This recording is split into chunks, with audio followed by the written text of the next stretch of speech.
Salve galera! Hoje eu vou estar gravando um vídeo aí para vocês, dando algumas dicas, né?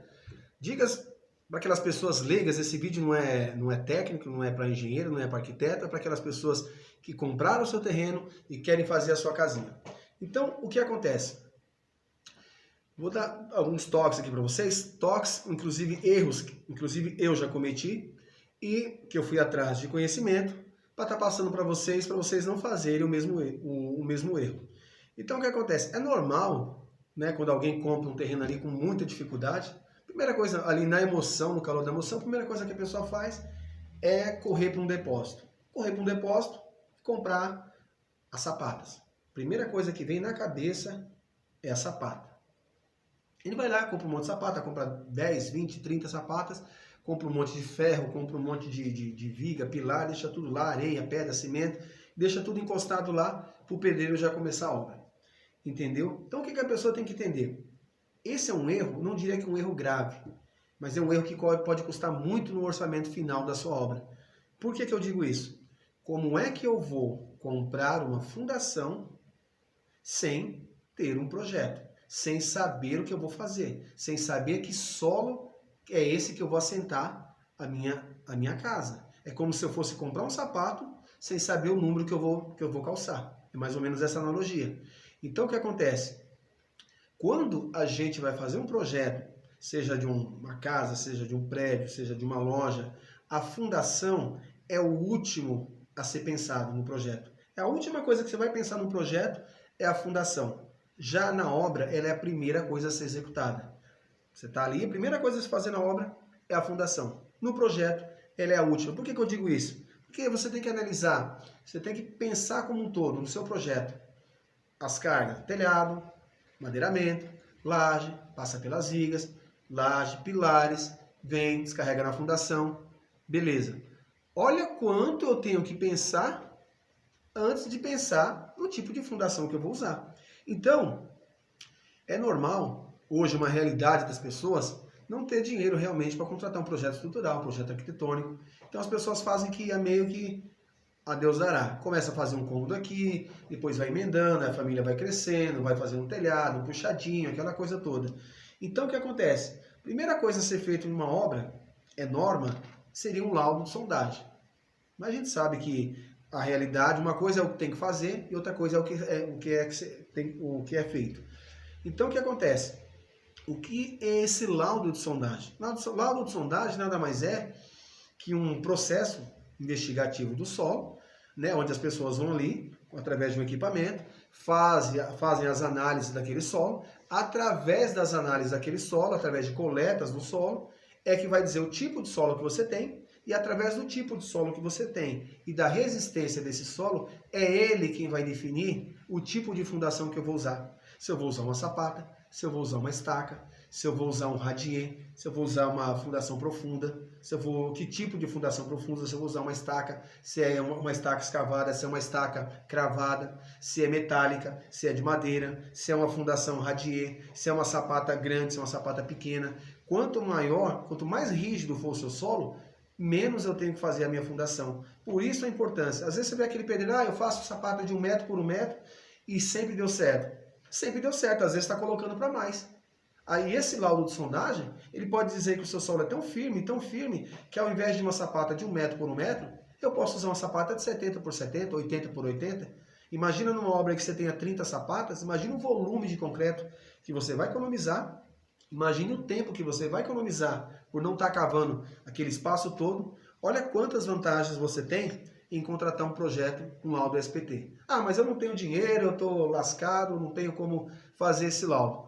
Conselho que eu dou, vai lá, escolhe 2, 3, 4 furos no seu terreno, geralmente os pilares que são mais carregados, faz ali um furo com trado e você começa a fazer uma análise tátil visual. O que seria essa análise tátil visual? Seria você pegar aquele solo que está saindo e começar a analisar, aperta na mão, vê se aquele solo quando você abre, vê se ele cai, vê se é um solo coesivo. Solo coesivo é aquele que tem as partículas bem próximas. Vê se é um solo arenoso, onde tem aquela, né, onde ele não tem essa coesão, ele tem mais o ângulo de atrito. Então você vê o tipo de solo que você tem no seu terreno. De repente você começou a furar ali com um trado, você já encontrou água.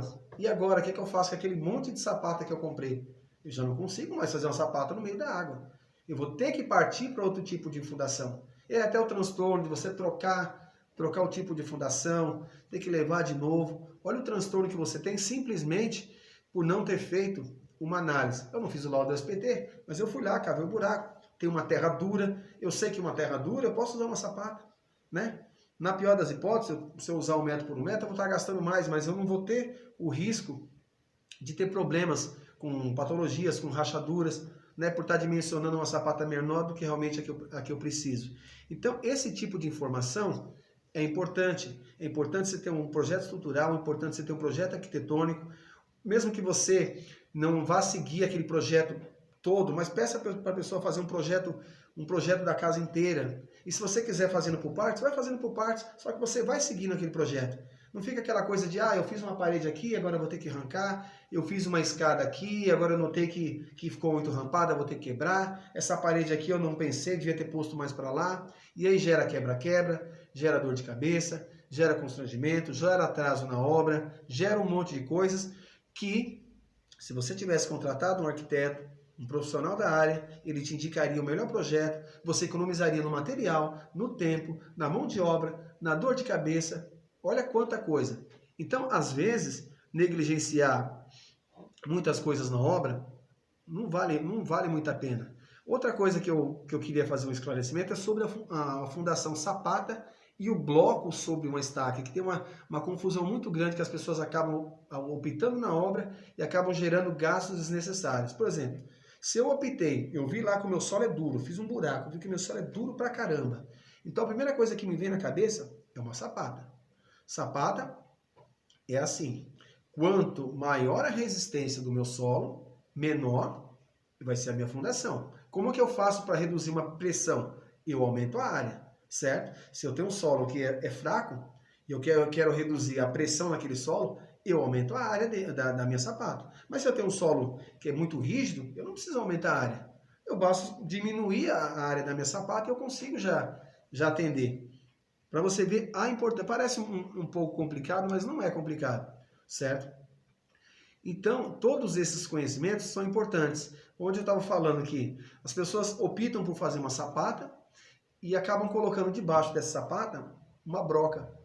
E a gente tem que lembrar que a sapata é uma fundação rasa e a estaca, que seria essa broca, é uma fundação profunda. Então, a partir do momento que eu escolho uma sapata, eu não tenho que pôr essa broca aqui embaixo. Esquece isso aqui.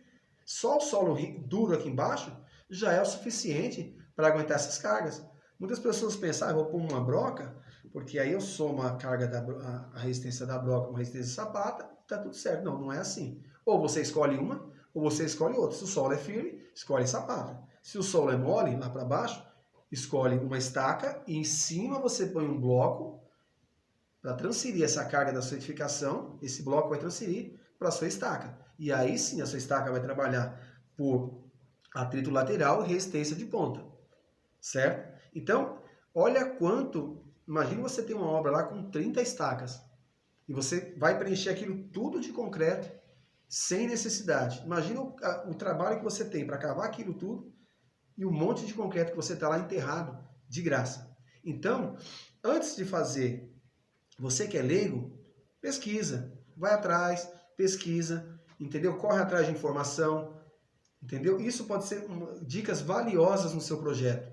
Você pode economizar muito, muito dinheiro com segurança, otimizando a sua obra e, detalhe, sem a sua obra correr nenhum risco, porque não adianta você querer também economizar, né, e fazer uma obra uma porcaria. Então você vai atrás de conhecimento, otimize a sua obra, mas otimize com segurança, beleza? Essa é a dica que eu queria dar para vocês aí. Até a próxima.